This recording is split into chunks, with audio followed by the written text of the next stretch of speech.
Hola a todos y bienvenidos a Demos Kratos, bienvenidos a este reportaje, Autoconstruir una casa contenedor de la A a la Z, un reportaje, de hecho. Será más bien una entrevista, ya que el reportaje lo hicimos la semana pasada, donde les mostramos un poco todas las bases de la casa contenedor con Bruno. Y ahora, para este video, quería invitar a Antoine, que es arquitecto titulado por el Estado y que tal vez me ayude a desarrollar el proyecto de mi casa contenedor. Si me lanzo a esto. Aquí tienes la oportunidad de hacerme todas las preguntas técnicas Vamos a intentar responderlas. para conocer todo a fondo, desde los cimientos hasta la terraza. Los acabados y todos los detalles de construcción estarán completos. Tenemos el libro Construir tu casa contenedor. Aquí estaremos en modo... Esto no es una promoción pagada. No, desafortunadamente no, pero este librito es muy práctico. Y entonces este video es para todos aquellos y aquellas que quieran detalles técnicos muy avanzados, un poco de todo. Muy avanzados, veamos hasta dónde llegamos. Sí, pero en todo caso, más avanzados que el reportaje de la semana pasada. Para aquellos que no vieron el reportaje de la semana pasada, preséntate nuevamente de forma breve. Bruno, de inicio, empleado de restaurante, mesero. Hice una reconversión para nada en la construcción, en informática, e hice mi casa contenedor. Empecé mi casa contenedor en 2016 y la terminé en 2018 en autoconstrucción y autofinanciamiento. Entonces ya llevas 2 años viviendo ahí. Entonces, ahora estamos en 2021. Van a ser 2 años y algunos meses. Está bien, así tendremos perspectiva sobre lo que hiciste. Por supuesto, sí, ya tengo 2 años de electricidad y calefacción para ver si era viable, si fue una buena idea. En calefacción estoy en 80 euros al mes. En calefacción eléctrica y solo tengo una estufa de gas para cocinar. Podemos intentar ver el proyecto desde el principio hasta el final. No sé qué es el principio. La fundación, El principio de todo es la compra del terreno. Entonces, la compra del terreno, ir al banco para comprar el terreno. Pedí un crédito para la casa y para mi gran sorpresa me lo negaron. Como era una casa de contenedores desconocida, no querían arriesgarse. Les expliqué que no había problemas de termitas. Las termitas se romperían los dientes con el metal, que no iban a tener problemas de grietas en las paredes ni en la estructura. De hecho, los contenedores son casi indestructibles. Contenedores en el mar por 15 años en su último viaje. Los pedí en Lyon, los entregaron con un camión grúa y los colocaron en mi terreno. nos encontramos ante una construcción no estándar, sin documento técnico unificado presentado, ni documentos que permitan certificarla. A nivel arquitectónico, quizá haya posibilidad de tener un seguro decenal o algo así. Entonces, lo que nos habías dicho, por ejemplo, antes, es que contrataste a una empresa, al menos ya para toda la parte de cimientos, cristales, etcétera, para tener precisamente esos seguros decenales que dan la garantía para los daños de la obra. Y después, entonces, para la construcción en su conjunto. No hay seguro decenal, nada en absoluto, todo pasó por... No al seguro decenal, ya que estoy en autoconstrucción. Para el seguro decenal es necesario pasar por un profesional. Y entonces yo quería tener al menos un seguro decenal sobre la ubicación de la casa, en relación con el catastro, con el plan local de urbanismo, con las distancias, etcétera. Y un seguro decenal para los ventanales, ya que son el segundo gasto más grande de la casa. Los contenedores tienen un presupuesto de 7.500 euros, creo, con el transporte. Y después tienes 4.700 euros de ventanales. Solo los ventanales, no las ventanas. Y entonces el banco logró autorizarte el préstamo para el terreno, así que pudiste comprar tu terreno fácilmente y el resto lo hiciste todo en autoconstrucción. ¿Y cómo fue eso? ¿Obtuviste el permiso de construcción y contrataste un arquitecto? Tengo la suerte de tener a Antoine, pero tú... Lo hiciste tú mismo, entonces todos los documentos técnicos, ya sean planos, masas, elevaciones, etcétera. De hecho, tengo la suerte de trabajar ahora en el área de informática y tengo clientes que son arquitectos, así que le pedí el favor. Me cobró, pero me cobró un poco menos de lo habitual, porque yo le arreglo su informática. Listo, es un intercambio, un servicio. Y entonces él fue quien me hizo mi permiso de construcción. Hubo una solicitud de confirmación o de detalles complementarios respecto al expediente de diagnóstico técnico Sí. y luego después pasó lo que pasó. No se requirieron documentos ni permisos adicionales, todo pudo continuar. No, porque la casa está más llena a más de 500 metros de un sitio histórico y originalmente tiene techo plano. Entonces, hay un texto de ley, no recuerdo cuál, pero te lo puedo buscar, ¿Arlo? Arlo, la ley Arlo, que de hecho autoriza casas con techo plano en Francia, siempre y cuando sean técnicos, techos planos técnicos o con vegetación. Y entonces el plan local de urbanismo no fue un problema, ya sea por los revestimientos de fachada o justamente como decías por el techo, así que tampoco hubo problema con eso. Hay que aplicar el plan local de urbanismo al revestimiento de fachada como si fuera una casa estándar, no al techo. No podemos poner metal en las casas, de lo contrario todos haríamos ventanales de lámina de acero. No podemos usar metal, la madera está permitida por ser natural. O también se puede usar piedra o mampostería. Entonces, mientras respetaste el plan local de urbanismo, ¿no tuviste problemas con el permiso de construcción? No fue porque era una casa de contenedores que tuve problemas. Además, el exalcalde era un gendarme, por lo que conocía bien las leyes y no le suponía ningún problema. Mientras estuviera validado por la Administración Desconcentrada de Documentación, ya no nos acordamos. Ellos lo validaron, el alcalde revisó y también lo aprobó sin necesidad de modificaciones. No tengo nada en absoluto. Puedes pedir el permiso de construcción antes de comprar el terreno. Eso es para no comprar y luego ser engañado por el ayuntamiento. Decías que puedes poner cláusulas como de que solo compro si lo autorizan. Cuando compras tu terreno puedes poner cláusulas con el notario. Entonces vas con el notario para la venta y pones cláusulas, una cláusula de garantía. Si no obtienes tu crédito o si no obtienes tu permiso de construcción, puedes abandonar la compra del terreno. Te va a costar los gastos de notario, 450 o 500 euros, pero al menos puedes cancelar la transacción. Eso puede estar bien.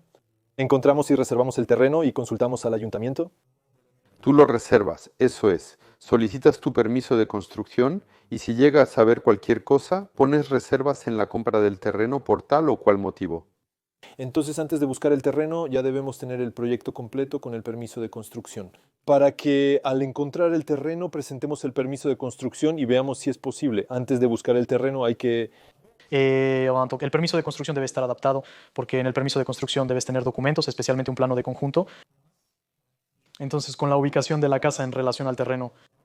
Entonces, primero tienes que saber en qué terreno.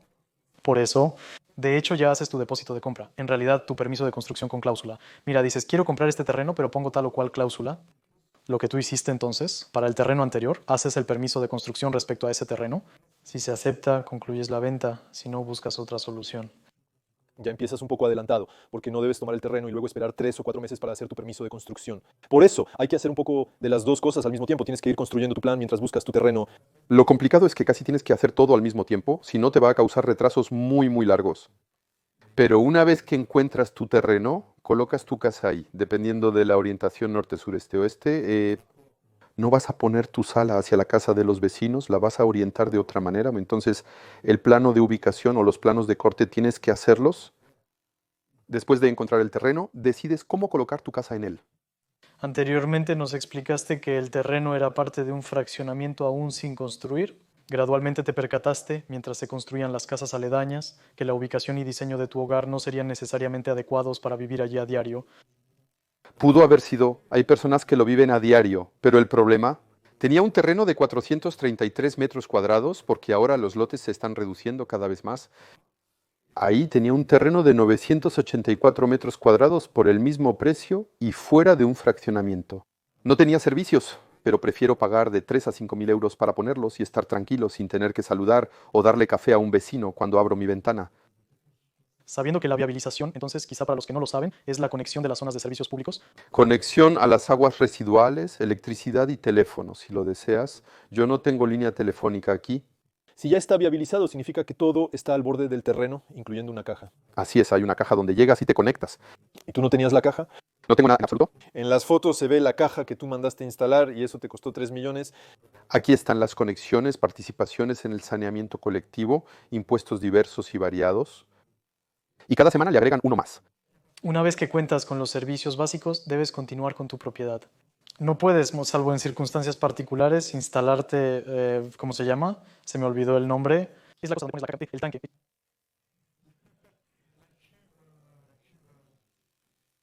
Y como decías, es en una situación particular, si quieres...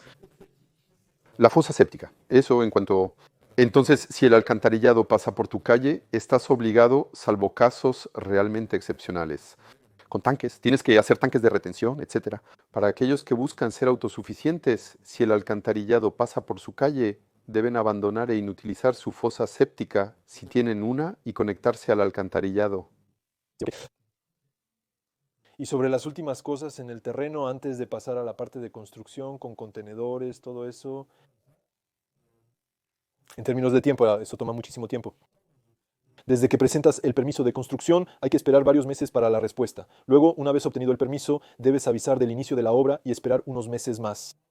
Colocar el permiso en el terreno, esperar objeciones de vecinos y trámites administrativos.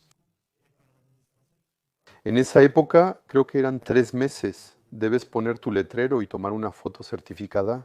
Considera llamar a un notario para evitar problemas, como que aleguen que el letrero no fue colocado correctamente. Ahora existen sitios web. Tomas tu foto, colocas tu letrero de permiso de construcción, tomas la foto y la envías a un sitio. Y de hecho eso te lo valida. Ya no necesitas un notario, lo cual te ahorra dinero. O entonces, ¿qué haces? También puedes tomarte una foto con un periódico, te tomas la foto y te la envías, tienes el sello de correos y la tienes con la foto del periódico, con la fecha. Y entonces es para que no haya ningún problema, eso es, una prueba física.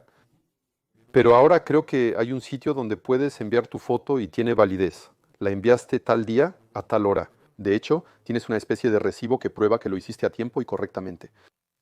Entonces, conmigo, con los vecinos, no hubo problema porque todos sabían que iba a haber una casa contenedor. Bueno, los vecinos cercanos. Habías prospectado con ellos para avisarles. Les había preguntado, les dije, miren, voy a construir una casa típica, va a haber una casa contenedor.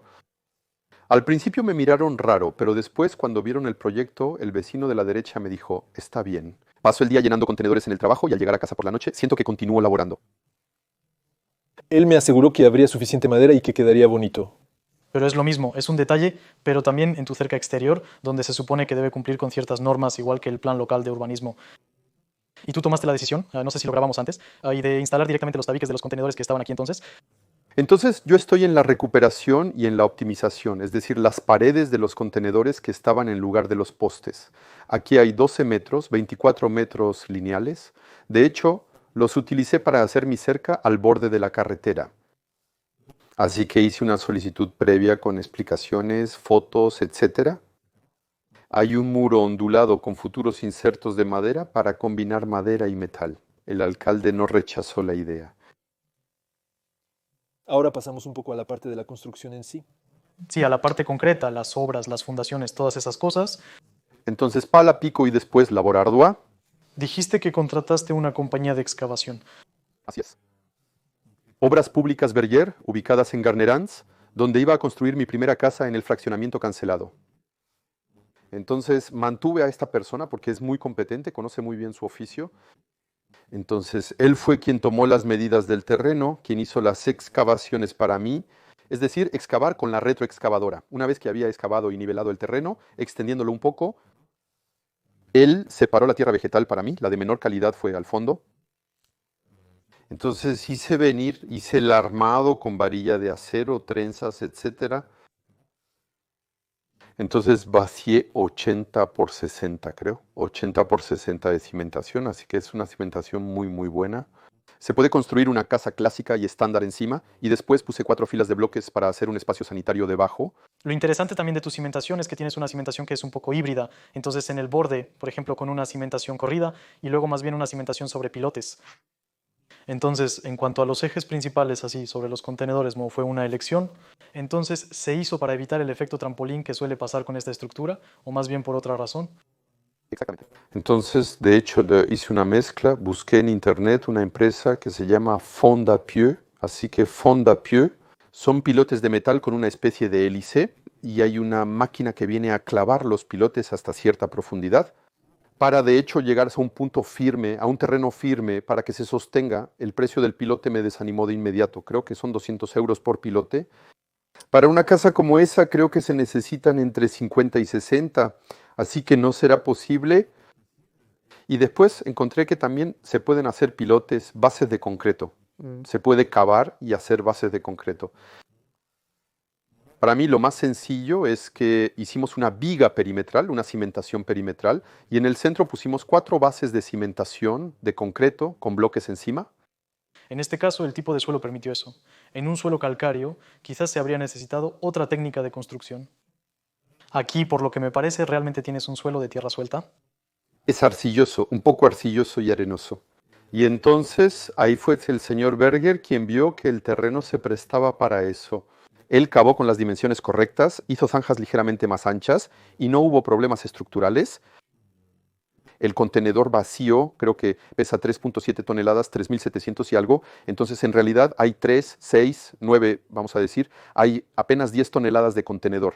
En comparación con una casa estándar, no es nada. En este caso, sobredimensionaste los cimientos donde realmente puedes poner lo que tienes y tener una cimentación sólida. Además, no tienes la garantía decenal, ¿no? Ya que pasaste por un contratista independiente. Sí, la garantía decenal, que cubre solo el hoyo o toda la cimentación. El hoyo, porque él no fue quien vació la cimentación. Sí, de hecho la empresa garantiza lo que hace. Entonces ella garantizó el hoyo y las zapatas, bueno, los hoyos de las zapatas. Pero después yo hice toda la cimentación, así que eso. Pero igual tuve un consejo técnico respecto a sus competencias, porque él conocía bien el terreno. Él es de la zona y sabe cómo hacerlo. Al ver el peso de los contenedores en relación con las cimentaciones y su ancho, él hizo unas cimentaciones estándar, incluso un poco más, y el peso de una casa, no sé cuánto puede ser. Entonces, habría que calcular el peso del bloque en relación con la cantidad, pero en realidad no es nada. Los contenedores son mucho más ligeros que una casa estándar. Se habla mucho de los contenedores. ¿Dónde los compraste? ¿Cuánto costaron? ¿Y dónde se pueden encontrar? Porque yo he buscado en muchos sitios de internet, pero fue complicado encontrar dónde comprarlos, a qué precio, el transporte, la instalación. Es toda una logística. Es organización, tiempo invertido, visitas. Tengo suerte de ser autoemprendedor en informática. Trabajé en Renault Trucks en Vénissieux, donde tienen entre 800 y 1000 contenedores almacenados para vender.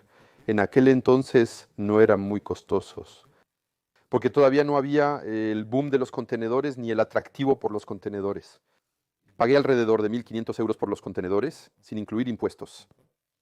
Y después hay que contar 500 euros de transporte para el contenedor. Estamos hablando de contenedores al final de su vida útil, que han tenido bastante uso durante unos 15 años viajando por los mares. Todavía tengo las placas, podemos ver las placas en las puertas, pero sí, son contenedores que están al final de su vida útil. Están marcados y tienen una historia. Las paredes, hay impactos, bueno, impactos no de balas, pero sí hay impactos de cargas. En el techo hay, bueno, son contenedores que han tenido su historia, pero eso es. La ventaja es que ahora están aislados y protegidos del agua, aunque no del aire, pero están calefaccionados por dentro.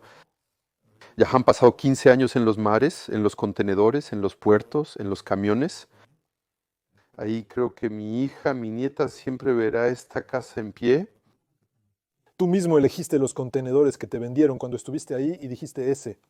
Sí, revisé porque había unos que estaban más deformados que otros, había algunos que no me gustaban. Después entramos y revisamos los paquetes. Y el tercero que no elegí fue el que tenía las puertas que no cerraban bien. Aunque tenía garantía de ser hermético y sin perforaciones, las puertas no cerraban. Y tenía un pequeño agujero en el techo. Bueno, el techo no es un problema porque le puse, ¿cómo se llama? Tiene poliuretano encima y encima tiene una lámina de acero. Pero también le puse alquitrán y después una banda de alquitrán metálica encima para tapar el agujero. Así que ahí estamos tranquilos, eso no cambiará. La estructura del contenedor está compuesta por las esquinas Organización Internacional de Normalización en cada extremo. Y luego tienes estos grandes puntales metálicos que viniste a cortar. Tal vez hablemos de eso con más detalle luego, al llegar a los acabados interiores. En resumen, el contenedor en sí no se moverá estructuralmente hablando. Y ahora los soldaste juntos. Están soldados y atornillados entre sí, así que no veo qué podría hacer que se muevan. Si puedes explicar un poco cómo juntaste los tres. Entonces el camión grúa vino a colocarlos, así es, los colocó, como decimos. Yo los apreté con una correa de transporte, los apreté uno contra otro. Soldamos las esquinas Organización Internacional de Normalización tanto arriba como abajo. Después aplicamos poliuretano en aerosol por el interior a lo largo de toda la longitud. Luego aplicamos una capa de silicón y sobre ella alquitrán de aluminio, como lo que se pone en los techos o cosas así para proteger la unión de los dos contenedores. ¿Fue un trabajo profesional o lo hiciste al aventón con muchas capas? ¿Tenías alguna razón en particular? ¿O pensaste, le pongo muchas cosas para que tape bien? Entonces sí lo pensé porque el poliuretano de todas formas se expande, así que tapa todos los huecos y las irregularidades. El poliuretano no es completamente impermeable y eventualmente se filtra. La capa de silicón se añadió para mejorar la impermeabilidad. Y luego el aluminio con brea era realmente para proteger, porque además el aluminio, en verano cuando lo hice hacía mucho calor y lo pusimos bajo el sol. En aquella época los contenedores se calentaban rápidamente, haciendo que la brea se pegara similar a un techo asfaltado. Y entonces eso te permite hacer incluso una especie de junta, de hecho, una junta, ¿cómo se llama? Una junta de dilatación entre los contenedores. Debido al fenómeno de dilatación térmica y al aislamiento exterior, el efecto del calor podría ser menor. Entonces, al momento de la construcción, cuando tuviste que juntar todo, ¿construiste más bien en verano o en invierno? Por 2 años hubo verano e invierno. Hay actividades más apropiadas para cada estación. Pero ahí el alquitrán era mejor ponerlo en invierno, así que sí se puso en verano. ¿Por qué no lo soldaste directamente? Porque en realidad habría que hacer una placa metálica de 12 metros de largo. Ah, para soldar. Habría que soldar 24 metros de ida y vuelta, porque sueldas en ambos lados. Sí, es la primera vez. Después hay que hacerlo en el segundo y tercer contenedor. Entonces, eso te da 12 y 12, 24, 48 metros de soldadura. Eso es más largo que atornillar todo y aplicar el silicón. El tornillo requiere hacer una rosca antes de colocarlo, a diferencia de la soldadura. La soldadura habría hecho falta, pero no soy soldador. Después hay historias que van muy rápido. De entrada es materia prima, o sea, la varilla, la electricidad, porque la máquina de soldar también consume. Es un gasto, pero ¿cuál es el beneficio? O sea, no veo el sentido de soldar todo el largo, ya que de todas formas, una vez que ponemos el sellador de poliuretano, el silicón y el chapopote encima, eso no se va a mover. Ok, solo voy a regresar un poco para cerrar un poco esta parte sobre el traslado, entre comillas, del contenedor, porque de hecho hay el problema en realidad, especialmente con estos contenedores de gran tamaño, es que no todas las carreteras están necesariamente adaptadas para el traslado de este tipo de camiones, cosas así. Entonces no es algo que sea posible, por ejemplo, en lugares muy alejados. Aquí la red vial era suficiente para permitir la llegada de los camiones y cosas similares. ¿Requirió la empresa una preparación previa para eso? No. No, nada. Me preguntaron si los camiones podían pasar. Entonces, en la esquina de la calle, si llegaste por la izquierda, hay un camionero que vive allá, un tráiler. Y ahí tengo camiones de animales que pasan para los campesinos y los camiones de leche. Entonces, sí, es difícil, sí, pero aún así lo lograron. Sí, estos son caminos rurales pequeños, no carreteras grandes. Más adelante hay carreteras grandes, pero aquí es un paraje y un paraje no es lo mismo. Si han pasado 10 autos desde esta mañana, debe ser el máximo, ¿no? Si es que logran llegar hasta aquí. Luego, fíjate, veo los terrenos más arriba en la montaña, ya sabes. Hay que fijarse. Hay que preguntarle a la empresa. Entonces, antes de que busque mi terreno, decirles qué es lo que tengo que revisar. Si no, después puedes encontrar a un campesino con un carro o con ruedas por aquí. Después tienes la adaptación de ruedas que puedes poner debajo de tu contenedor, que es jalado por un tractor. Entonces, como mencionaste antes sobre la colocación del contenedor, ¿hiciste venir un camión grúa específicamente para eso? Entonces, el camión grúa, yo tuve suerte. En ese momento, el camión grúa estaba incluido. Entonces, en realidad, ellos vinieron. Era un camión, un tráiler con un Palfinger. Bueno, un Palfinger es la grúa que va detrás de la cabina. Llegó, tomó su primer contenedor y lo colocó. Él quitó su carrito, bueno, su tráiler, regresó y los otros camiones llegaron y él los tomó, los colocó. Entonces bloqueaste toda la calle, en realidad, para todos los vecinos. No, porque se estacionaron un poco más lejos. Hay un campo con un pequeño camino de tierra y los tipos son muy hábiles. Al hacer maniobras, cierran los ojos y entran en un agujero de ratón. Unos caminos allá entraron en reversa. Pensé que nunca pasarían. Yo habría tardado 3 días, pero en 10 minutos ya habían entrado. Mencionaste la dificultad, especialmente al levantar los contenedores, donde tuviste que hacer movimientos un poco inusuales. Con la línea eléctrica que es gemela, Sí, hay que pasar por debajo de los cables. Entonces está el cable eléctrico.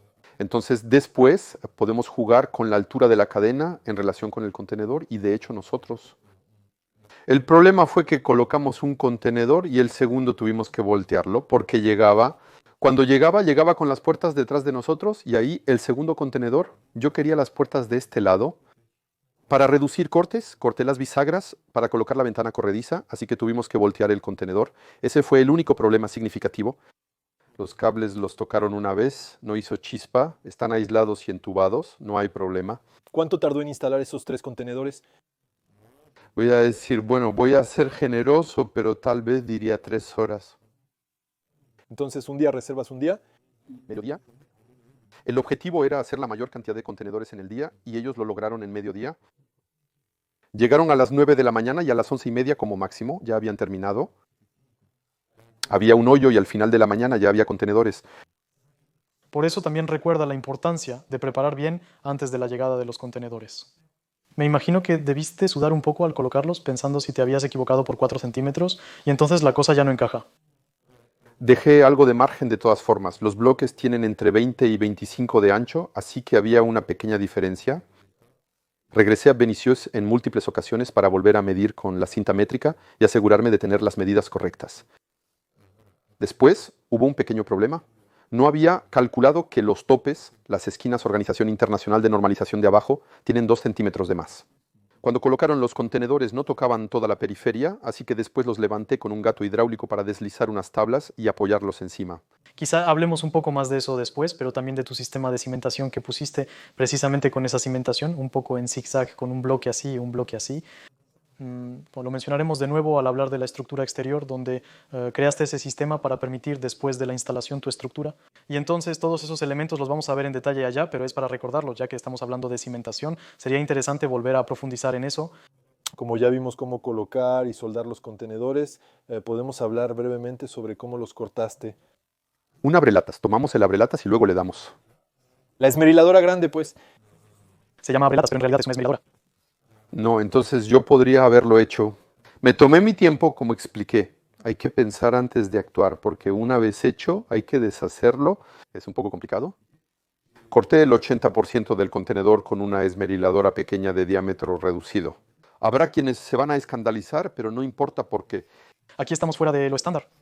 Estamos fuera de lo estándar, pero la parte de abajo es cierta.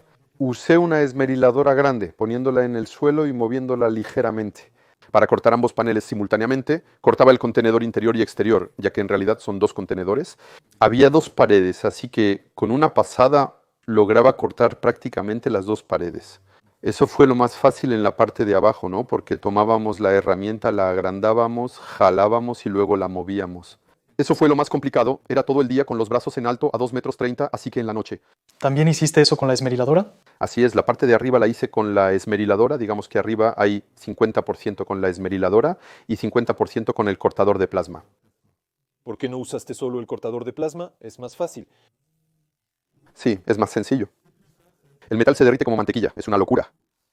Pero era una persona que lo tenía y no tenía tiempo de hacerme todo. Solo hizo las partes más importantes para él. De hecho, para él hice los precortes. En realidad hice el precorte. Hice los cortes con la esmeriladora y él llegó, solo terminó para hacer caer las placas. Los ventanales aquí ya estaban precortados, solo quedaban las esquinas. Terminé con la esmeriladora y él también para hacer caer las placas. Entonces, ¿no estaban precortados? Por mí, yo los precorté. De hecho, hice un precorte y ya sabes, antes hacíamos esas cositas de doblar, rompía, stack, y pues en realidad es exactamente eso. Yo lo precorté y él llegó. Él terminó haciendo que se cayeran las placas. Entonces, cuando cortaste tus placas, ¿no secuenciaste esos cortes? Porque vemos ahí, especialmente en el gran volumen que abriste ahí de 50 metros cuadrados, tenemos esos elementos que recuperaste de la obra. ¿Tuviste que secuenciar para evitar los fenómenos de deformación en la puerta ahí? En las fotos pues se ve que corté una primera parte de 2 metros y también corté la segunda del otro lado. De hecho, dejaba una parte viva, sostenida, y retomaba 1 metro y volvía a cortar. De hecho, eso me permitió sostener y una vez que había quitado casi todo, tomé mis medidas y dimensiones. Coloqué los puntales de obra cada 4 metros. Sabiendo que los puntales de obra los colocaste directamente sobre las cimentaciones pilotis que hiciste debajo, como nos explicaste antes. Entonces abajo sostiene debajo de los bloques que hice.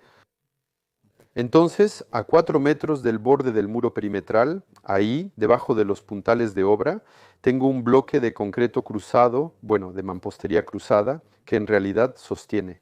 Es para evitar que la carga esté sobre el contenedor. Entonces, y esta elección entonces de ese elemento ahí que es bastante fuerte. De hecho, cuando entrábamos es algo que a mí me llamó la atención. ¿Ves? Cuando vi eso yo estaba ahí. En este tipo de construcción normalmente se usa una viga en I de perfil normalizado o elementos similares, no esto. ¿Fue el costo por metro cuadrado de la viga en I de perfil normalizado lo que te desmotivó a usarla? A no hacer grandes pórticos, como se puede ver en otras estructuras. Se pueden hacer grandes pórticos. Luego es cuestión de ingeniería, cálculo de carga y resistencia. No tengo las competencias de base, tengo un certificado de aptitud profesional como empleado de restaurante y ahora soy informático, también con un poco de experiencia en comercio. Pero realmente era la opción más fácil y la más barata. Un puntal de obra cuesta 13 euros. Si empiezas a trabajar con perfiles normalizados, a hacer soldaduras, porque después hay que soldarlos, si tienes las habilidades de soldar, puedes hacerlo tú mismo.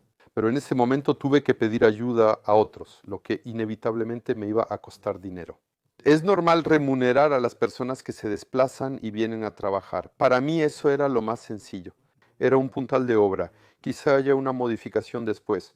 Si llego a encontrar unos bonitos postes decorados para darle un estilo un poco más agradable que esto, pero bueno, ya con esto se mantiene el estilo, es de metal, así es. Pintar todo de blanco, como sugirió Julián, podría ser beneficioso. Quizás deberías poner una separación, ya que colocaste un soporte de madera abajo para sostenerlo. Y puedes hacer una separación como la que hiciste alrededor de tus elementos. Después, madera y metal, solo tablero de fibra de densidad media como el encofrado de la canalización técnica de vivienda. Eso puede servir como recordatorio, efectivamente. Y para terminar con la parte de los cortes, porque a mí me intriga mucho, me digo que si algún día tengo que cortar, quiero saber si ahora lo harías de nuevo, que te diera una antorcha de plasma.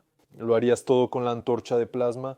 ¿O realmente la esmeriladora tiene alguna utilidad en ciertos momentos?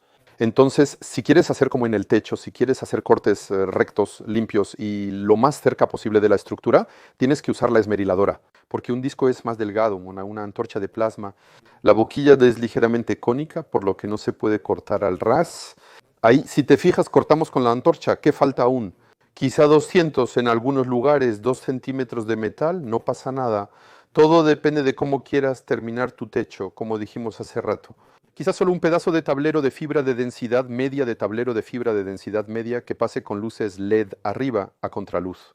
También puede quedar bien. Eso es después. O también una U de acero inoxidable cepillado. Al final, todo depende de cómo lo quieras hacer. Porque si lo dejas desnudo y le pegas tiras LED en ambos lados, para trabajar en eso puedes usar el soplete, funciona bien. Funciona bien, todo depende de si quieres hacerlo rápido o no. Si no fuera mi soplete, podría haberlo rentado, pero rentar siempre cuesta. Además hay que considerar el costo en comparación con el disco y la esmeriladora. Sí, después no es muy caro. El interés lo vas a encontrar en el archivo de Excel, verás, ahí están los discos, está detallado, no es muy caro. Y los discos sí, los llevé hasta el final, solo quedaba la parte redonda y el metal estaba claro. Será más complicado con la esmeriladora que con la antorcha, así que quizá ahorres tiempo. Entonces, de hecho, sí, empecé a hacer algunos cortes previos y después usaba la grande para finalizar ciertas cosas. Y entonces, otra vez, la verdad es que no tenía prisa, eso fue lo que pasó, que realmente no tenía prisa. Eso me permitió tomarme mi tiempo y hacerlo como yo quería, como yo lo entendía. Por eso también me llama la atención. Para terminar justamente con los cortes, también tomaste la decisión en esa pared interior de conservar la pared del contenedor. Mencionas las limitaciones que tuviste, ¿no? Especialmente durante la instalación, donde no pudiste colocar el aislante y otros detalles similares, Moko. En términos acústicos, especialmente cuando estamos conversando en la sala, puede resultar molesto. Entonces, dado que decidiste no hacer ese interior, no decidiste poner tabiques o divisiones interiores. Entonces, estos elementos, cuando hay golpes o gente hablando, molestan en las distintas habitaciones de la casa. Entonces, la lámina de aire entre los dos contenedores ayudó un poco. Entonces sí, está la lámina de aire. Además, las paredes de los contenedores son onduladas. De hecho, eso reduce considerablemente el sonido en las tomas de micrófono, quizás lo notaron. Hay menos resonancia, hay muy poca resonancia, y aún con el contenedor vacío, resuena menos que una casa desocupada. Porque en realidad la onda sonora es interrumpida por las ondulaciones. Entonces aquí tenemos una primera fase en el interior y una segunda pared. Efectivamente, eso rompe el sonido 2 veces. Después, no se puede dividir el sonido a la mitad, eso está claro, pero si realmente queremos, después podemos poner ya sea películas. Existen películas acústicas, aunque no recuerdo bien qué son, pero son una especie de película acústica. Sí, después se puede colocar nuevamente con un panel de yeso u otros materiales. Sí, o poner muebles, como decías. Un mueble para romper, como un sofá con cojines, absorbe muchísimo el sonido en una habitación. Tienes una segunda habitación donde a veces la gente duerme y ves la tele. Eso no los despierta en la noche. No, está claro. Es totalmente habitable, de hecho. Es completamente habitable. Creo que la gente en su cabeza piensa que se debe escuchar todo a través de esto. No es una pared, es solo metal, transmite todo el sonido y todo eso. No, en realidad sí funciona como una pared. Nosotros lo probamos antes. Está claro, casi no escuchamos a los vecinos que salieron, solo 2 motonetas que pasaron. Me saludaron porque me conocen bien. Si escuchamos el ruido, ¿son los drones grabando? Después de lo que escuchamos, ya que no se escucha dentro de una casa, habría que hacer una prueba para verificar. Pero en cuanto a los decibeles, está perfecto. Se escucha el canto del gallo en la mañana, los pajaritos, pero eso es por las ventanas abiertas. Eso está bien, eso. Eso, entonces también veremos la conexión justamente por eso precisamente. ¿Quieres que hablemos de la parte de las ventanas, Julián, entonces? Sí, vamos a hablar de la parte de las ventanas. De hecho, la ventana es lo que más genera preguntas, ya sea en términos de pérdida térmica o manejo del calor. ¿Cómo manejaste tú entonces la instalación de las ventanas? ¿Qué decisiones tomaste respecto a la instalación? ¿Fue más bien en túnel, más bien en pórtico? ¿Cuál fue tu...? En mi caso fue en túnel por dos razones. Hice un marco de madera porque pude haber hecho un marco de metal, pero hay que saber soldar. Yo no sé soldar, no tengo las habilidades y la madera es más fácil de trabajar que el metal. Para mí eso me permitió cortar, poner un marco de madera de, ya no recuerdo, 27, 2 centímetros y medio, 330 o 32, de 27 o 32, y de instalar ventanas y ventanales dentro del túnel. ¿Lo instalaste tú, lo hizo la empresa o tuviste que hacer mucho de todos modos? Entonces yo hice los marcos, ellos vinieron a tomar las medidas. Una vez que los marcos estaban hechos, ellos hicieron los vidrios, bueno, las ventanas corredizas y vinieron a instalarlas. Para la garantía decenal, la famosa, porque como te mencioné, pusieron calzos, cuñas, una especie de poliuretano muy delgado. Ellos tienen herramientas, bueno, sí, son sus propias herramientas y eso lo hicieron profesionales, así que de ese lado no tengo ningún problema. Las ventanas, yo fui quien las instaló, pero las puertas corredizas de vidrio las pusieron ellos. Y las ventanas, yo fui quien las instaló. Yo mismo las compré y yo instalé mis ventanas. ¿No es muy complejo el tema de las ventanas? Sobre todo en la parte de aislamiento. El aislamiento, usamos un marco de madera, así que la madera es aislante. Tenemos una separación entre el metal y la ventana gracias al marco de madera y después en el exterior tenemos el poliuretano que llega hasta el marco de madera y lo cubre todo. De hecho, el marco lo hice sobresalir, si no me equivoco, casi 20 centímetros. Así pude envolver el poliuretano por todo alrededor. Esto limita los puentes térmicos entre la ventana y la pared. Así, eso te permite tener algo con mejor inercia y menos pérdida térmica. Y además, cuando coloqué las placas de poliuretano, después inyecté espuma de poliuretano alrededor para que realmente corte el puente térmico y brinde protección.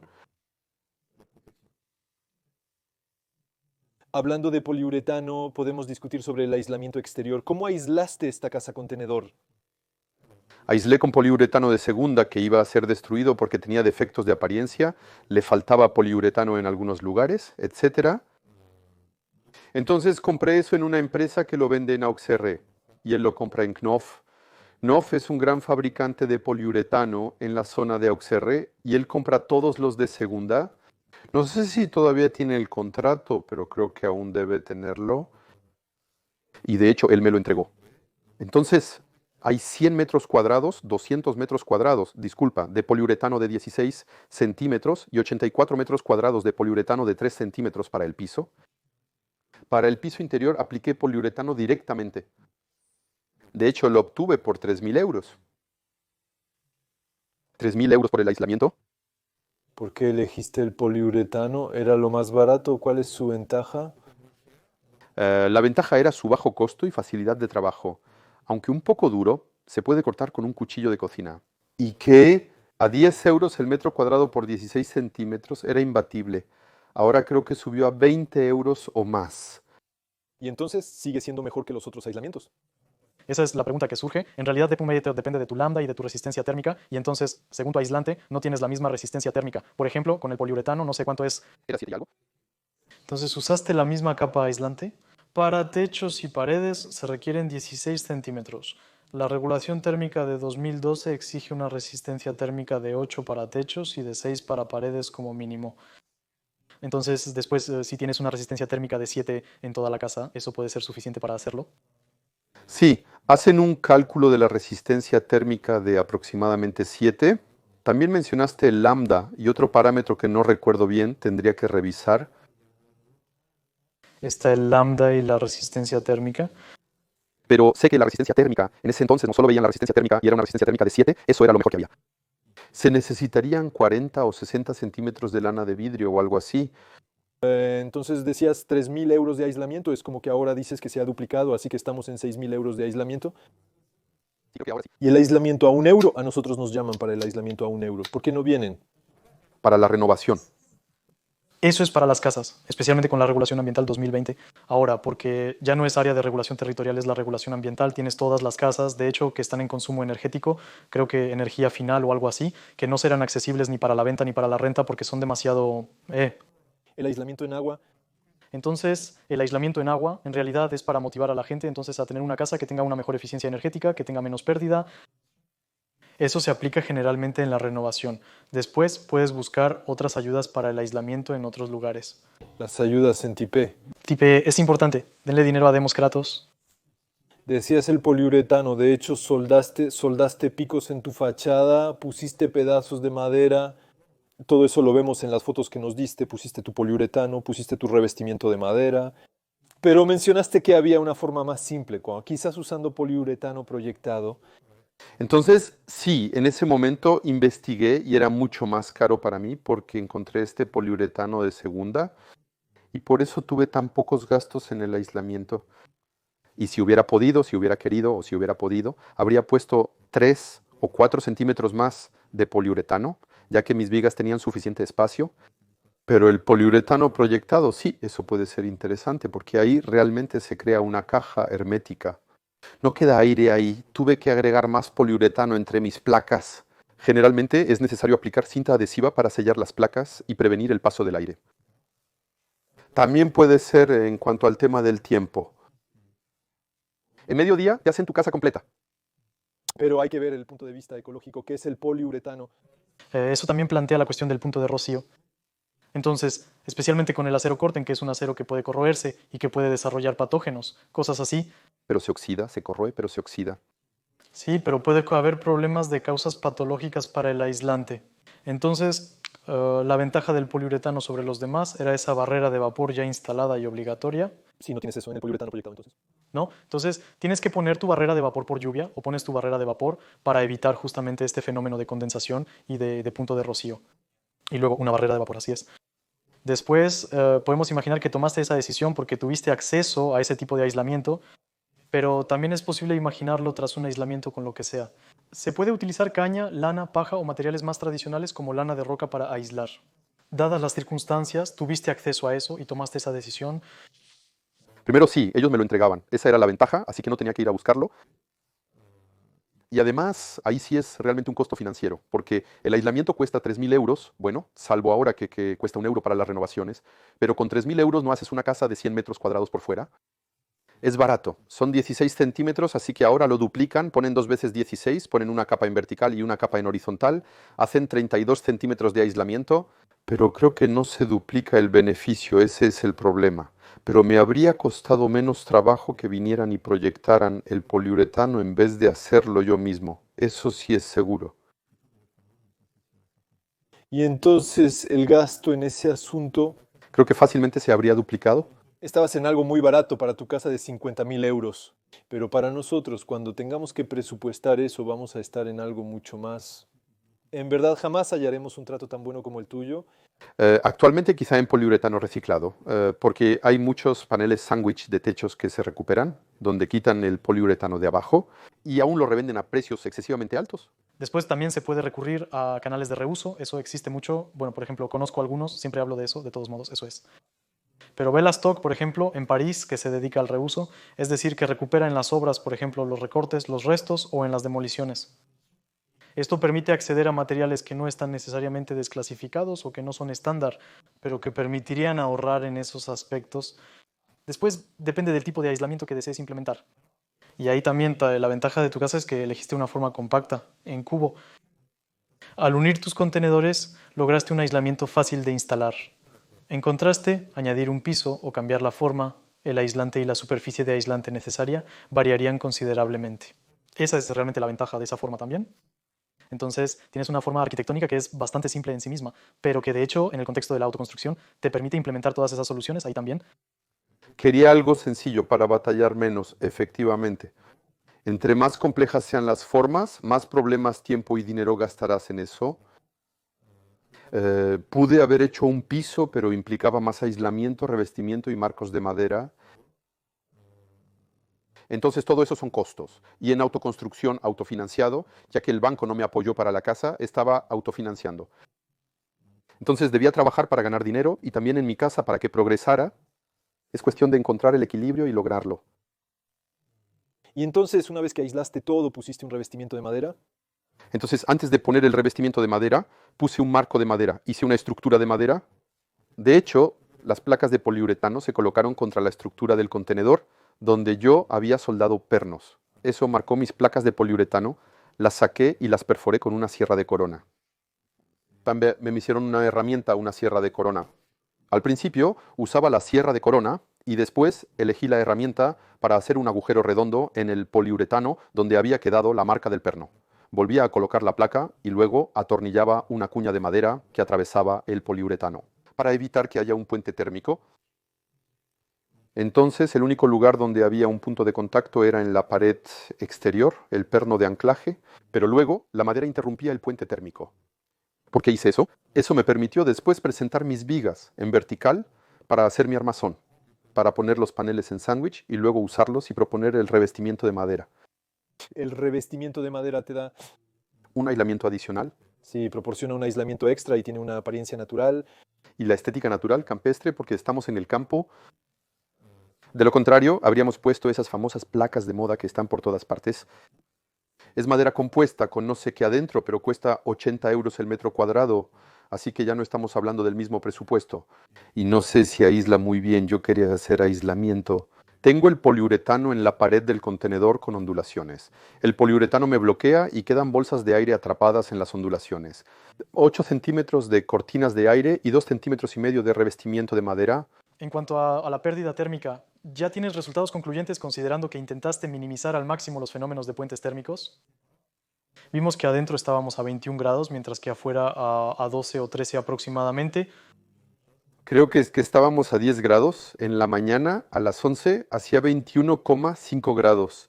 Se los había dicho, ¿eh? Es eso. Entonces, también es la orientación de la casa. Entonces, esta noche puse un radiador desde las 9 de la noche hasta esta mañana a las 8 a 17 grados, así que solo mantuve la temperatura a 17 grados. A las 8 los apagué y cuando llegaste a las 11 a la casa hacía 21, ya no recuerdo cuánto. Sí, todo se calentó por el sol.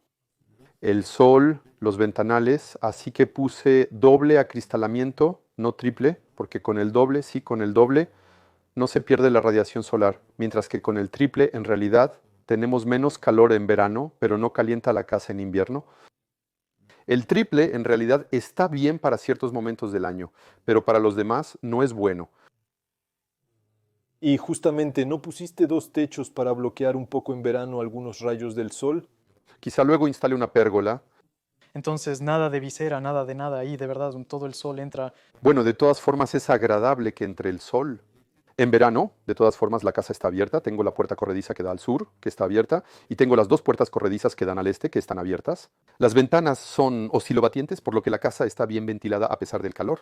Si afuera hace 30 grados, adentro también, pero no pasa nada, ¿verdad? De todos modos, hablaremos un poco de la ventilación, creo, después. Así que para todo lo que es el interior de la casa y todo eso. Sí, es cierto que llegaremos a eso después. Aquí empezamos, terminamos la envolvente y luego pasamos al interior. En este caso ya hicimos más o menos toda la envolvente. Observamos un poco los techos, observamos las paredes, nos falta el techo. Arriba elegiste un techo plano de lámina de acero, ¿verdad? ¿Con media pendiente? Media pendiente. De todas formas, una pendiente es obligatoria para dejar que se escurra. Sí, efectivamente.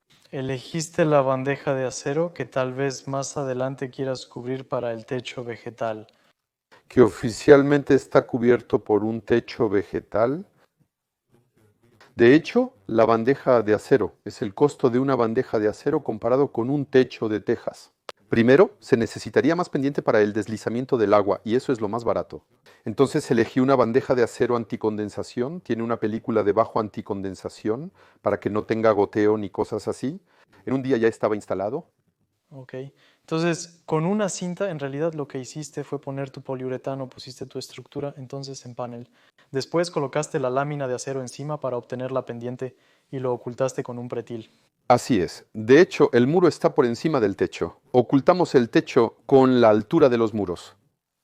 Y alrededor hicimos un pretil para evitar el hueco entre las vigas y el paso de aire.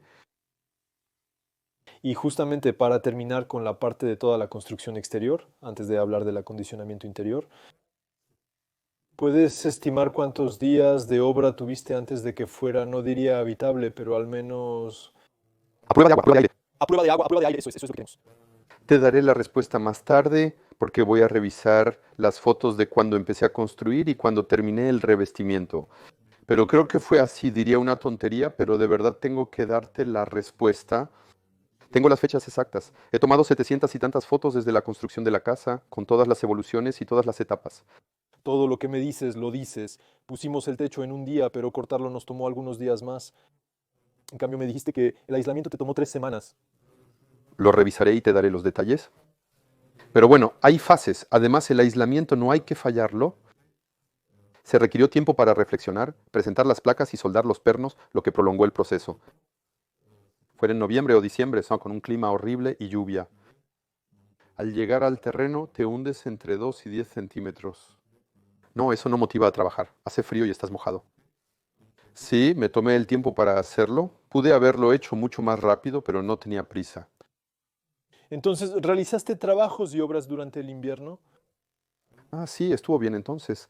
Presenté en febrero de 2016, febrero o marzo de 2016, el permiso de construcción. Entonces, marzo, abril, mayo, junio, julio, hice las cimentaciones. Julio, agosto, septiembre, algo así también. Y después empecé. Los contenedores se colocaron antes del otoño, lo que me permitió trabajar en su interior, protegido de la lluvia. Después realicé el trabajo interior de los contenedores. No recuerdo la fecha exacta, pero la encontraremos. Aquí en la fachada ya tenemos una buena imagen de las obras que realizaste. Quizás ahora podamos enfocarnos más en el interior, a partir del momento en que ya estábamos techados y cerrados, y observar un poco las obras que pudiste realizar. Entonces, para el piso que elegiste un laminado, un piso flotante, entonces. Un piso flotante, sí. O lo que también nos explicabas es que entonces el piso original del contenedor también podría haber sido una muy buena opción. Entonces, En contenedores, digamos, de primer viaje, podríamos conservar el piso aislando los contenedores por debajo, porque necesariamente hay un puente térmico, ya que hay tornillos que van en las vigas de abajo para estabilizar todos los pisos. Pero por otro lado, un pequeño decapado, un pequeño lijado, y además es madera roja exótica, es madera noble, así que podría ser interesante. Imputrescible, resistente, etcétera, y son maderas muy buenas, muy buenas. Pero el problema era que eran contenedores de último viaje, así que los pisos no estaban destrozados, pero sí estaban muy marcados. Fue necesario lijar a una profundidad excesiva, por lo que preferí aislar. Entonces hay 3 centímetros de madera roja, 3 centímetros de poliuretano, 1 centímetro de una membrana de 1 milímetro y 8 milímetros de piso flotante. Es una base para el piso flotante, es para nivelar un poco las irregularidades. Es una especie de película de burbujas muy fina. ¿Qué pones sobre el poliuretano? Entonces queda entre el poliuretano y el piso flotante. Sí, entre el poliuretano y el piso flotante. Es algo que pones en los edificios para evitar también el efecto sonoro. Cuando caminas sobre él, atenúa un poco el ruido. Y sobre todo, si tienes asperezas, al menos eso las compensa. sabiendo que tú instalaste completamente el parquet con la ayuda de tu papá y de. No, eso fue un amigo que trabaja en embellecimiento de casas y me ayudó a instalarlo. En un día pusimos el piso en la sala, son 58 metros, y lo instalamos en un solo día. Decías que hay que tener cuidado de dejar espacio en los lados. Sí, En verano está más separado. eso es, eso es. Entonces, para instalar el parquet hay que hacerlo en invierno, porque en invierno los contenedores se dilatan menos, porque si lo instalas en verano, los contenedores son un poco más grandes. Cuando hace frío, los contenedores se contraen ligeramente. Si dejas un margen alrededor, eso puede hacer que el parquet se levante. En resumen, al instalar en invierno, deja 1 centímetro. En verano, deja 2 centímetros. Eso es, básicamente. Sí, porque se reducirá a 1. Eso es, básicamente. Ok. Ya hablamos de eso. Entonces, el elemento estructural, todos estos elementos verticales, ¿no? Donde usaste los puntales de obra después, en toda la estructura ahí. Al final, además de los grandes cortes que hiciste, estructuralmente el contenedor ya se sostenía por sí mismo y tuviste poco trabajo. En ciertos proyectos, algunas personas quitan completamente las paredes del contenedor para luego redividir el interior. y decidiste mantener esa división y no volver a trabajar en la división interior. Soy un poco flojo y me ahorro trabajo. Nos volvemos lógicos e inteligentes. Pensamos por qué quitarlo para moverlo apenas 10 centímetros. Nos adaptamos. La habitación mide 2,50 metros de ancho por 4 metros de largo, lo que da un total de 9,50 metros. En resumen, así es habitable, no es de lujo ni nada por el estilo. Pasamos la mayoría del tiempo en las áreas comunes, la sala, el comedor, la cocina y la terraza durante el verano o con buen clima. Y entonces justamente lo que me pregunto es que tenemos este gran espacio aquí, así que también surgen preguntas sobre la calefacción, por ejemplo. Por eso elegiste precisamente la calefacción eléctrica auxiliar, ya que también tienes tu elemento calefactor del que nos puedes hablar un poco también. Sí. Sí, tu DMC calentador de agua termodinámico calienta el agua. Es una mini bomba de calor que está sobre un tanque y que recupera las calorías de la casa y calienta el tanque de agua caliente. La calefacción de la casa, tengo 2 radiadores para los 85 metros cuadrados interiores, 85-86 de calefacción eléctrica. Hay 2000 y 1500 watts, creo. Y entonces, en cuanto a tarifas, pago 80 euros al mes de electricidad, de calefacción y de ventilación mecánica controlada del refrigerador y qué más, de la tele, del módem, un poco. La computadora, que también consume mucho, la computadora consume más que los radiadores. También puede calentar. Calienta. Eso sirve como calefacción para el contenedor. También puse luces LED alrededor del espejo para tener luz ambiental. Sin embargo, mis focos no son LED, ya que estos no generan calor. Puse focos de hace 10 años. Son como unos tubos. Incandescentes, así es. Entonces No son filamentos, son focos de bajo consumo, entre 5 y 15 watts. Así se hacía antes. Hay una liberación de calor, no es mucho, pero algo es algo. Eso también me hace reflexionar sobre el tema de los ambientes. Está el calor, pero también entonces la ventilación. O entonces, ¿qué elección hiciste? Porque nos hablas de ventilación mecánica controlada, pero ¿qué elección hiciste, por ejemplo, para retirar? Sabemos que en los contenedores ya hay aberturas utilizadas para la circulación de aire durante el transporte de mercancías para evitar la pudrición interna. Entonces, ¿no optaste por una ventilación natural aquí? Parece que elegiste un sistema de... Me hubiera gustado hacer un pozo canadiense. ¿Es un pozo canadiense o es...? Ya no me acuerdo. En el sur de Francia lo llaman de otra manera. Pero había que cavar a 2 metros de profundidad, hacer al menos 20 metros de largo con una ligera pendiente. Cada año había que mantener la cosa porque pueden traer un poco de salmonelosis, creo, así que realmente luego había un costo por hacer la zanja, así que yo podría haberlo hecho. Un pozo canadiense o provenzal, así también lo llaman. Pero no, me decidí por un producto francés que es Aldes, un calentador de agua termodinámico que calienta el tanque de agua caliente y hace ventilación mecánica controlada. es simultáneamente el calentador de agua y la ventilación mecánica controlada. Esa era mi pregunta, ya que no tienes ventilación mecánica controlada en el techo. ¿Hay una ventilación mecánica controlada que extrae el aire viciado de aquí hasta aquel cuarto? Que extrae todo el aire. Al poner la mano contra la aspiradora, ¿sientes un leve flujo constante de aire? De esta manera, el aire viciado no queda en suspensión, sino que es extraído de inmediato. Por ahora no lo sé. Esa es la gran cuestión de la ventilación, porque es muy importante. Parezco estar sano, espero que lo esté. Entonces, ¿cómo funciona técnicamente? Porque tienes tu calentador de agua, lo vimos en el baño, ¿y qué más tienes? ¿Tienes una tubería que da toda la vuelta al contenedor? Para nada, ¿no? Dejo la puerta del baño abierta. ¿A qué está conectada la ventilación mecánica controlada que se encuentra ahí? Ahí el calentador de agua jala muchísimo. Si pones la mano sobre el calentador de agua termodinámico, sientes el aire siendo aspirado. Sí, pero ¿de dónde jala? Decías que del agujero que vimos en el contenedor, pero entonces hay algo que pegaste atrás. Hay poliuretano, pero tengo entradas de aire en el área sanitaria. Tengo una entrada de aire al norte y otra al sur.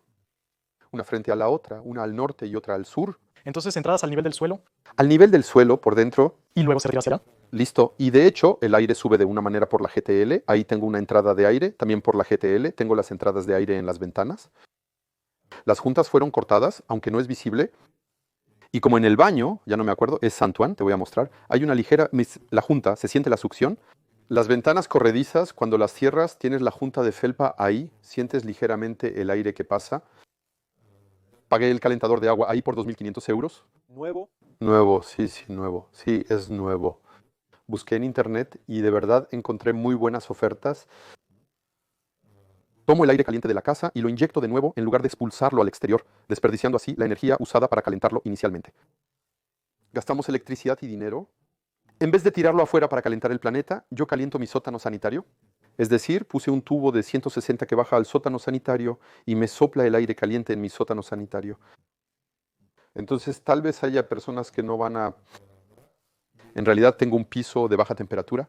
Los 18, 20 o 21 grados de la casa se regresan debajo de ella. Eso mantiene mi casa por debajo, a un promedio de 15 a 18 grados. Ahora, el calor que usé para calentar mi casa, lo uso para calentar mi sótano sanitario. Pero en verano dijiste que preferías sacarlo. Voy a poner un bypass en verano, porque efectivamente cuando tomas aire a 35 y lo vuelves a poner debajo, subes rápido la temperatura. Entonces ahí, en verano, pones un bypass. Eso hace una especie de compuerta con una abertura hacia la entrada del espacio sanitario, con una pequeña rejilla, y de hecho el aire va a ser expulsado hacia afuera. Y así mantienes el aire fresco debajo y eso enfría un poco tu casa. Eso plantea la cuestión de la instalación de tus redes, especialmente la eléctrica. Porque entonces para la red vimos en las fotos, especialmente nosotros, que para las redes de agua pasaste todos tus conductos por debajo. Y entonces igual para la red eléctrica. Decidiste hacerla pasar por ese elemento con el contorno, Linky, etc. Pasaste todo por el suelo. Como no tienes ninguna división interior, todo pasa por debajo. No tengo divisiones internas ni ático, así que debo pasarlos por algún lado. Ya los pasé, así que el agua pasa, llega al espacio sanitario, la electricidad pasa por arriba y tengo mi desagüe, todo pasa por el espacio sanitario. Es práctico, pero para arreglarlos debes arrodillarte con una buena lámpara. Pero al menos puedes acceder a todas tus conexiones, tanto de agua como de electricidad. Ahí tengo los cables de red que pasan, pero al menos es más fácil acceder. Tus cables los haces pasar por una canaleta debajo del contenedor, porque entonces para los roedores, las plagas, cosas así, no es un problema. Plagas, somos antiespecistas. Entonces los pobres animalitos que empezaron a comer un poco de poliuretano, los escuché una noche. Sí, lo siento, ahí pongo unas semillitas, desafortunadamente, sí lo sé, esa habrá que cortarla. ¿Qué significa que pones unas semillitas? Sí, estoy obligado, lamentablemente. El poliuretano es el mejor aislante que existe, pero a los animales les encanta meterse ahí y en la noche se escuchan ruidos molestos en el material. Tengo un punto frío porque tuvieron que hacerme un agujero, así que tendré que ir debajo y ponerle poliuretano para taparlo. Pero debajo de los contenedores, ¿cómo están tus instalaciones de agua y electricidad? ¿Están pegadas a los contenedores? Inicialmente quería hacerlo, pero en realidad tienes entre 80 centímetros y 1 metro. De hecho, los hice correr a lo largo de la pared para subir hasta la GTL, porque en realidad cada toma es independiente. Hay un cable que va para las tomas, así que ahí hay 60 tomas. Hay 60 módulos, en realidad hay como 15 módulos, de hecho hay 15 salidas de cables. Nunca he hecho cajas de derivación para no tener problemas de incendio o problemas eléctricos de otro tipo. Como mencionaste, podríamos haber usado una araña eléctrica similar a la araña real. La araña en realidad llegas con un cable y luego sales, mientras que aquí yo tengo, entonces me costó más caro por una vez. Pero hay una toma, hay un cable que sale y que sube al medidor, hay otra toma, cada interruptor es una toma. La araña es realmente, tienes un cable y luego... Tú redistribuyes, puedes sacar el máximo en 1, 2.5, ya que puse todo el cable de 2.5 en cobre. Puedes sacar el máximo en este enchufe y en el segundo puedes poner, quiero decir, lo que sea, 3 kilos o 4 kilos. Los cables no se derretirán, no estarán al límite ni se romperán. Entonces, debajo de tu contenedor, en tu espacio sanitario, todos tus cables están ubicados ahí. Están puestos en el suelo. ¿Cómo evitas el peligro allá abajo? No puedes poner Mororide en todos lados. En algún momento habrá riesgo. No puedes ir ahí todos los años y volver a poner lo que sea. No hay una solución para... Entonces podrías ponerlos en un... bueno, de hecho, tengo gatos. Aquí tenemos 3 o 4 gatos. Los vi pasar hace un rato. Ellos protegen a los gatos de internet. Pero son cazadores, son cazadores. Podrías hacer una caja de metal y hacer que pasen por ahí. Puedes después, bueno, es trabajo, solo que los contenedores, cuando te los entregan, la gente está feliz, así que no tienen tiempo. ¿Qué pasó con tus tabiques entonces? ¿Qué hiciste con los tabiques? Pude haber aislado, pero no lo hice. El problema es que puedes pasar eso por los estilos de canaletas industriales. Sí, canaletas de metal. Sí, las canaletas de metal puedes hacerlo. Después, por debajo, está cerrado. Normalmente es hermético. Porque viste la entrada del espacio sanitario, tengo rejillas en las ventilaciones. Entonces, normalmente no debería haber bichos, pero siempre habrá alguno en algún momento u otro. Pero digamos que de todos modos es relativamente seguro. La cimentación de bloques impide que puedan cavar a través de ella. Solo pueden entrar por la pequeña entrada, pero debes cerrarla. Normalmente sí. En el peor escenario, aunque ya hayan colocado los contenedores, tú habrás puesto todas tus redes previamente, pero podrías ir ahora mismo a tu espacio sanitario. Puedo ir, voy a ir regularmente. Podrías instalar de nuevo una canaleta ahí, tomaría quizás un día completo, bien. Sí, creo que tomaría un buen día. Eso sería un buen día de trabajo. Técnicamente, o sea, es posible unir todo y pegarlo debajo del contenedor. Sí, después, entonces lo que yo había pensado era poner abrazaderas para los tubos, las abrazaderas de metal, ya sabes, las abrazaderas para las tuberías de desagüe. Pones un taquete en la pared y luego pones tu abrazadera de plástico. Entonces los habría atornillado en la madera o en las vigas de abajo. De hecho, habría pasado mis conductos por ahí como un extra. De hecho, lo estoy pensando ahora. Pero cuando subes tus cables eléctricos por debajo de tu contenedor en la casa, y lo mismo para tus tuberías de agua, tienes que perforar el contenedor. Entonces, tienes un agujero, tienes tu cosa que sale. Sí, pero ¿cómo le haces para que quede aislado? Después, desde el suelo, rellenas el hueco con poliuretano. Puedes ponerle silicón. No es una casa con regulación térmica ni de bajo consumo, ya que en estas últimas, al jalar un enchufe, debe taparse para evitar la succión, pues estas casas se ponen en presión y depresión. Un tipo viene, ya no recuerdo su nombre. Se dirige a las oficinas de estudios térmicos para verificar el inicio de dichos estudios. Efectivamente, y como no es una vivienda de bajo consumo, no requiero realizar eso. Sí, normalmente los cables corrugados se colocan después, ya sea con sellador de silicón o espuma expansiva debajo, siendo esta última la opción más común. Pero yo no tuve ese problema porque los agujeros los hice exactamente al diámetro. Tenía una broca grande, sí, una broca de 25, o no recuerdo bien, y de hecho perforé con esa. Pero luego pasas tu tubo. Después pasa a presión, entra, es elástico, se estira un poco y luego regresa y vuelve a su lugar. Eso es lo que les explicaba. Frente a los contenedores, antes de instalarlos, hay una placa metálica a la altura de la puerta. Estoy tratando de recordar lo que habíamos discutido. Sí, no puedes perforar mucho en el suelo debido a una placa metálica. En los bordes, a 2,5 centímetros, hay una escuadra metálica que sostiene el piso. De hecho, no se permite perforar ni pasar los cables pegados a la pared si nos topamos con el metal. Después puedes cortarlo, todo es posible. Por eso habrá que tener cuidado con la regulación ambiental 2020 que viene. Hay pequeñas cosas así que Entonces mencionaste que compraste enchufes y demás de la marca Legrand, que dices son un poco más costosos, ¿cierto? Compré de marca, compré Legrand. Para todo lo que es grifería, compré Grog, excepto este. Al menos son cosas que ya están resueltas y no volveremos a tocar el tema. La electricidad en una casa normalmente es para toda la vida. Y si es para tener problemas, ha habido problemas, sobre todo con los tableros eléctricos. En algunos medidores Linky también, que se quemaron. Pero al menos no podrán decir que es su instalación eléctrica la que tiene un problema. Al ser de 2,5 de Legrand, cuenta con microdisyuntor y todo lo necesario hecho según las reglas del arte. El diseño ya pasó. Hay una muy buena tierra, porque la tierra suma 7 más 12, 19. Además hay una estaca de 1,5 metros enterrada debajo de los cimientos. Entonces ya tenemos 80 centímetros más 1,50 m. Y hay 19 metros de trenza metálica para la toma de tierra. Y decías que quieres intentar poner un poco un panel solar para alimentar todo esto. Entonces tendrías que volver a conectar tus paneles solares a tu tablero eléctrico, ¿verdad? Y después tu tablero eléctrico. Sí, pero justo ahí la ventaja es que vamos a pasar por el espacio sanitario. Los paneles eléctricos se instalarán cerca de la cabaña junto al asador exterior. Y vamos a regresar con un cable de buen diámetro para conectarnos al tablero eléctrico. tu casa estará lista para la regulación ambiental 2020. Tal vez no sea tu prioridad ahora mismo. Va a haber obligaciones de casas pasivas que produzcan tanto como lo que consumen. ¿Crees que con la instalación que tienes aquí en construcción, con los paneles solares, podrías lograr esa pasividad energética? Después, es un cálculo que hay que hacer. Será necesario hacer un cálculo. Te diré que sí, pero no estoy capacitado para confirmártelo. Sé que por ahora me cuesta 80 euros al mes de electricidad para calentarme todo el año y para las luces. Después, como dices, hay que calcular si con suficientes paneles solares, una turbina eólica y todo lo necesario, sí, seguramente después es un costo. De todas formas, se puede lograr después. También hay que cambiar la forma de vivir. Está claro que habrá... También un requisito previo, me parece, para la regulación ambiental. Entonces ya no sé cuántos son, habrá que recordarlo en los comentarios sobre el consumo en kilovatios hora por metro cuadrado. Es posible. La regulación ambiental 2022, que aún se encuentra en discusión, podría abordar ese tema.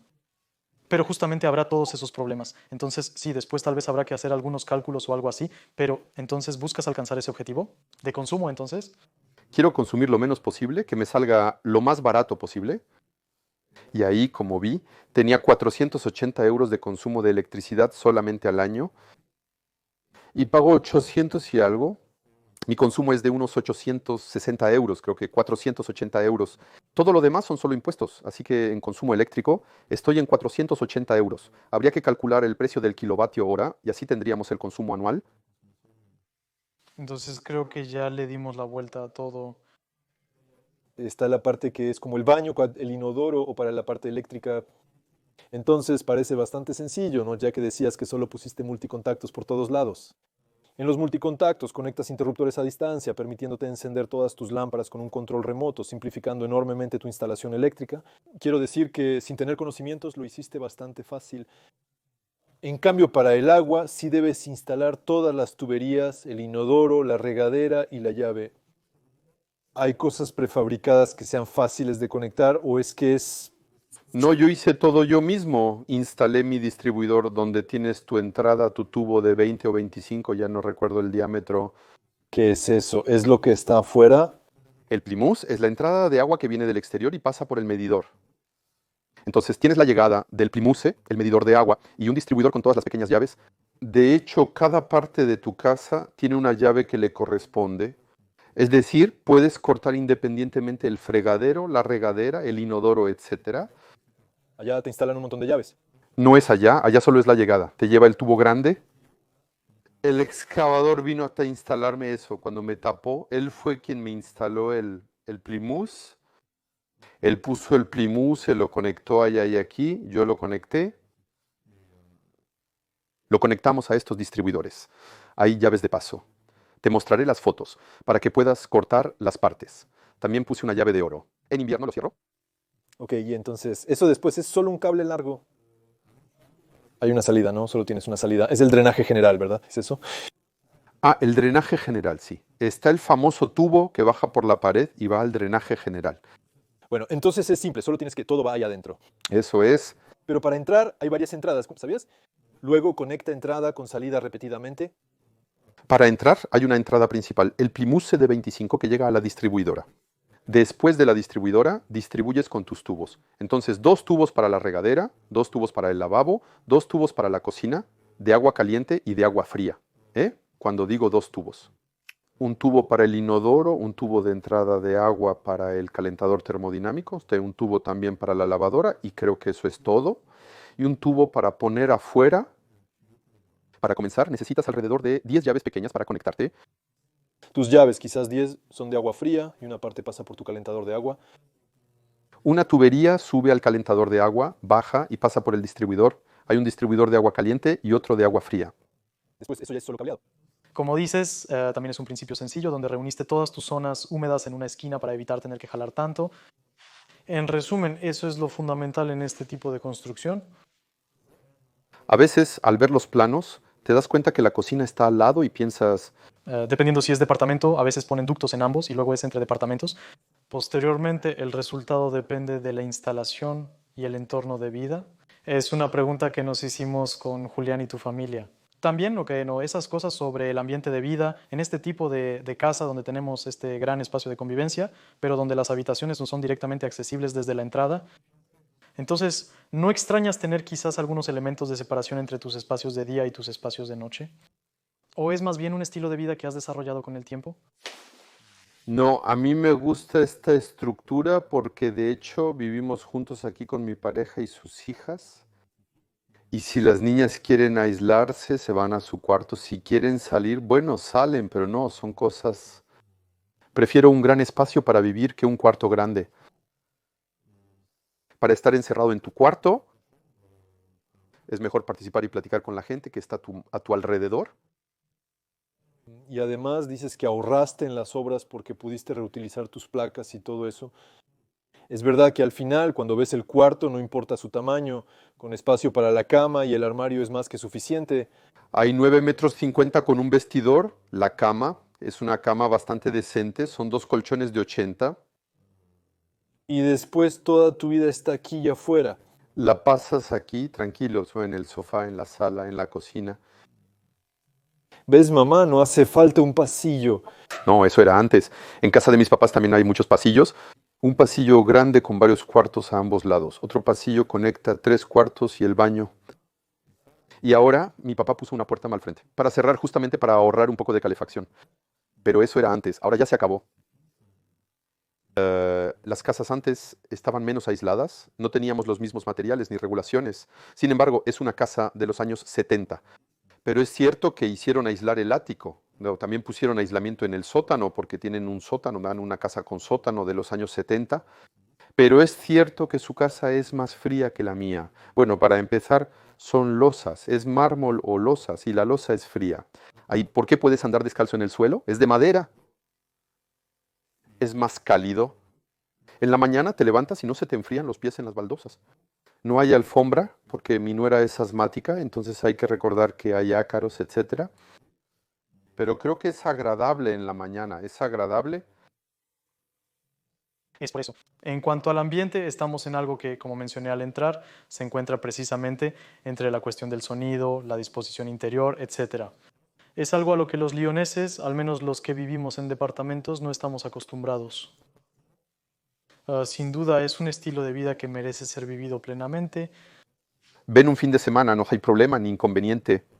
Además de ser emprendedor, también eres anfitrión de casa, de huéspedes. Podemos lograrlo. Colocamos un contenedor al fondo para crear una habitación de huéspedes con una magnífica vista a los prados de enfrente. Quedaría muy bien. Y justamente sobre esos prados, justamente sobre el acondicionamiento exterior, entonces, donde tienes esta casa, entonces que viniste a instalar más bien al borde de la carretera, etcétera. Entonces, al borde de la carretera, entonces al borde del camino, diría yo. Sí, al borde del camino, al borde de la autopista, tienes los 3 metros de retiro obligatorio, etcétera. Entonces, en tus arreglos exteriores también elegiste reutilizar, como veremos en el reportaje, decidiste reutilizar. Bueno, las paredes ahí, las paredes del contenedor están al borde de la carretera, en proceso de acabado con una valla de metal y madera. Las puertas de los contenedores donde estaba el ventanal, aquí, las 2 puertas de los contenedores se recuperaron para hacer una cocina. Entonces, una cocina, una parrilla de verano con una estufa de leña y una parrilla al final. Entonces, eso sirvió como muro. Un biombo, eso es, ¿verdad? Un biombo, sí, Afuera, son las puertas que tiene... por supuesto. No me había dado cuenta. El compost que está abajo, donde pronto también habrá gallinas. Es la puerta del contenedor que fue puesta de pie y fijada. ¿Qué más he recuperado? Mi papá hizo, ¿no?, con las puertas que fueron cortadas, un compostero fijo con 2 compartimentos. Él tomó las puertas, las puso de lado y eso le dio la altura de su... Así es, reutilizamos los materiales que compramos y el gato es él quien se come los ratones. Entonces, sí, intentamos reutilizar al máximo. Y bueno, funciona bastante bien. Y para la terraza afuera, ¿cómo le hiciste entonces? Para la terraza pusimos un geotextil en el suelo y esperamos un año a que la tierra se asentara. Pusimos un geotextil. No quería poner soportes de plástico porque el plástico no es bueno para el planeta, así que no pusimos soportes de plástico. Pusimos bloques de cemento y adoquines que recuperé y eso nos permitió hacer una ligera pendiente en la terraza. Tenemos 1 o 2 centímetros de pendiente para los 42 metros que hay en la terraza. Pero eso al final es bastante rápido. De hecho, no tienes que cavar cimientos, ¿no? Solo tienes que... No, nada de cimientos. Tenemos, bueno, entonces fueron unos días y fue, no sé, en días, duró quizá 2 o 3 semanas, pero en 3 días ya estaba hecho. Como mencionaste, no se requiere declaración previa, aunque no estoy seguro si es necesaria para la terraza. Creo que a partir de cierto tamaño no hay 42 metros cuadrados, solo hay 8.50 metros de terraza. Y luego afuera hiciste unos rincones para huertos, la casita, intentaste arreglar un poco afuera. Un pequeño rincón agradable y zen de relajación, el rincón del jacuzzi. Tenemos un rincón con una casita para guardar herramientas, la podadora, las bicicletas de las niñas y un pequeño banco de trabajo para hacer bricolaje. Y después tenemos el rincón del huerto que está creciendo. Cuando los animales no vienen a comerme los árboles con los brotes, ellos también tienen derecho a comer. Así que habrá un rincón de huerto, un pequeño rincón. Sí, cultivo, digamos, tradicional.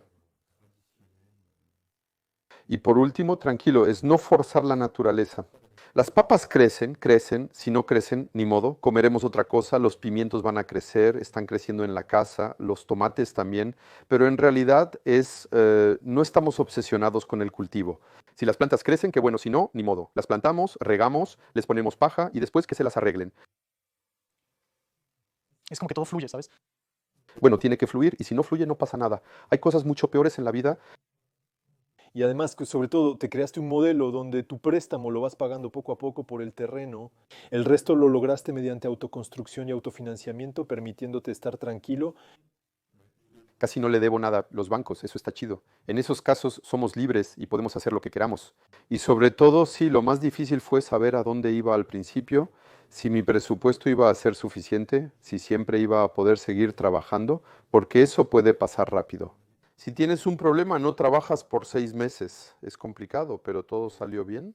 Y luego poco a poco las cosas se van acomodando. Ok, Tal vez terminemos con eso. creo que ya vimos casi todo.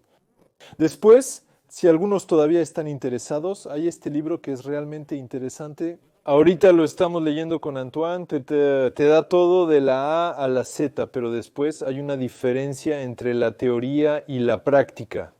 Ya que vimos contigo, Setso, en todas las fotos que nos diste, todos los pequeños consejos que tuviste, son muchas cosas en las que pensaste, tal vez en el último momento donde te adaptaste. Lo pensé bien de todos modos antes. Entonces, hay cosas que se adaptaron, pero antes de todos modos hubo durante un año y medio, una gran reflexión, una gran investigación, mucha información para las bases, porque eso no hay que fallarlo, es realmente algo importante también. Los contenedores, bueno, esos los encontré directamente en Lyon, eso fue por mi trabajo anterior cuando estaba en Renault Trucks. Después todo se acomoda, no hay que presionarse. Si falla, abandonamos, volvemos mañana sin problemas. También tiramos la esmeriladora cuando nos enojamos, pero también podemos golpear los contenedores, ¿no? Funciona, pero bueno.